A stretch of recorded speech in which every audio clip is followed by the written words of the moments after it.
In this video, I'm going to show you how to register Bosch product for warranty. So the first thing you want to do is you want to go to their website, which is bosch-home.com. And then of course you will have to select your region. I selected the US region.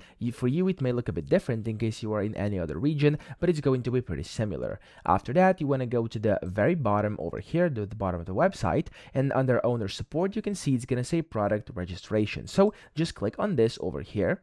And then the first thing you're going to have to do is create an account. Of course, you could go ahead and first fill in different things and then create an account. However, I would recommend you actually create your account first. So click up here, top right, where it says My Bosch, and then click on Login, create an account, and then you'll be able to create your account via that. So I have an account already over here. I'm just going to continue. For the first time you do this, you will have to put in your email or your phone number and then your password. You'll receive a verification code to your email, which you will have to basically then apply. And then here, as you can see, you will have to complete your registration by putting in your salutation, your basically your first name, last name, street address, and all your info. Okay, so that's pretty much what you have to do. Click on create account, and then you are good to go. After you do this, click on your account email up top and click on register your product.